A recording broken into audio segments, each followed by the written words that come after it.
I find it fascinating that Paul raises this rhetorical question immediately after setting forth his metaphor of the birth of Jacob and Esau and the preference of God for one rather than the other without a view to their works. I remember when I was a seminary student and deeply struggling over the doctrine of election, as most seminary students do.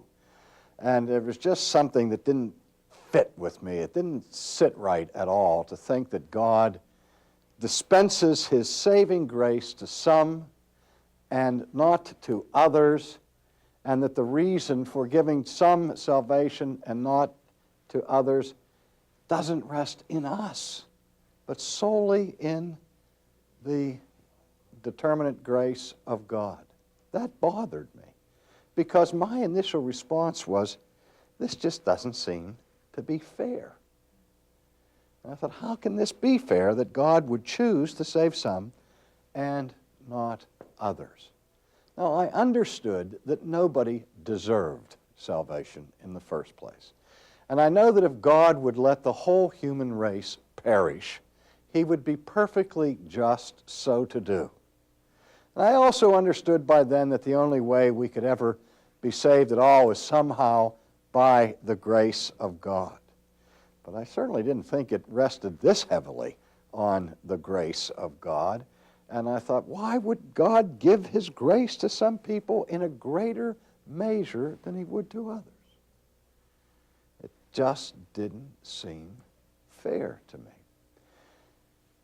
And as I struggled with it and read Edwards and the other Reformed theologians, I still wasn't convinced, and I had a little card I had on my desk in seminary, and it said this: you are required to believe and to preach what the Bible says is true, not what you would like it to say is the truth. And that put some restraints on me, because I read this passage every conceivable way, and I knew that there were people who said, well, Paul's not really talking about the election of individuals here. He's talking about the benefits of salvation that were given to the Jews rather than the Arabs, and he's talking about nations that are chosen, not individuals. That didn't persuade me for 5 minutes, because even if he were talking about nations, he illustrates it by the individuals who are at the head of that nation. So no matter how you slice it, you're still back down here wrestling with one person receiving a blessing from God and the other person not. And it's based ultimately on the good pleasure of God himself, and it still seemed not right. Now, I've written lots of books and I've taught lots of courses, and I know that when I set a thesis forth, that if I've done that often enough, you have enough practice that you can almost anticipate, or you can anticipate, not almost, but altogether anticipate the objections or the questions that people will immediately raise to a certain thesis. And at this point, at least, one of the few points I can identify with the Apostle Paul as a teacher is here, because the Apostle, when he was setting forth this doctrine, anticipated a response or a question.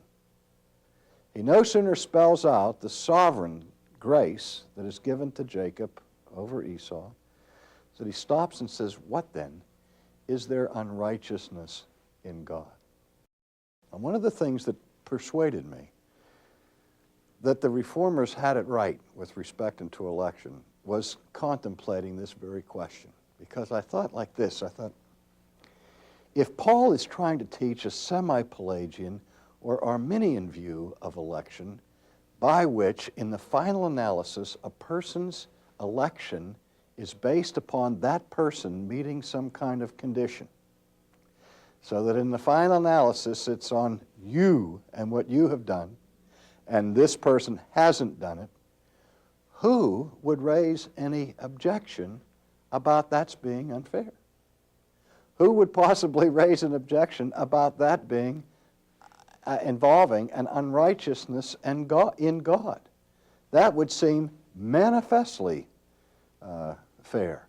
And I'm sure that people who teach Arminianism or semi-Pelagianism and articulate their views on this matter They have certain questions that come to them all the time that they have to answer and they have to respond to just like anybody else.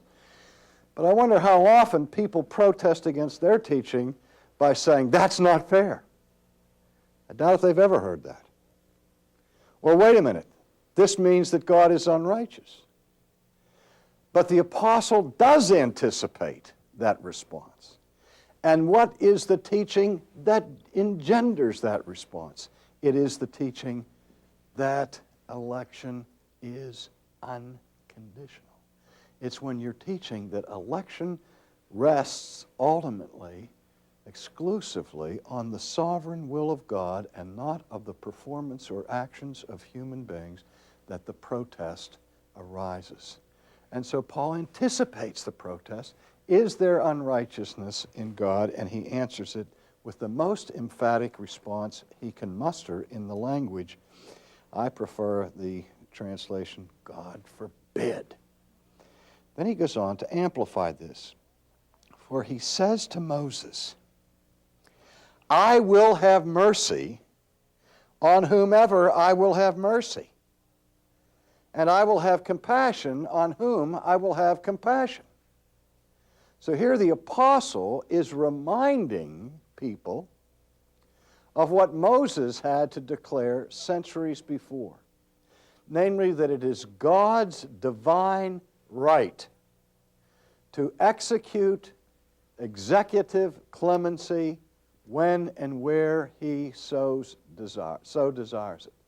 He says from the beginning, I will have mercy on whom I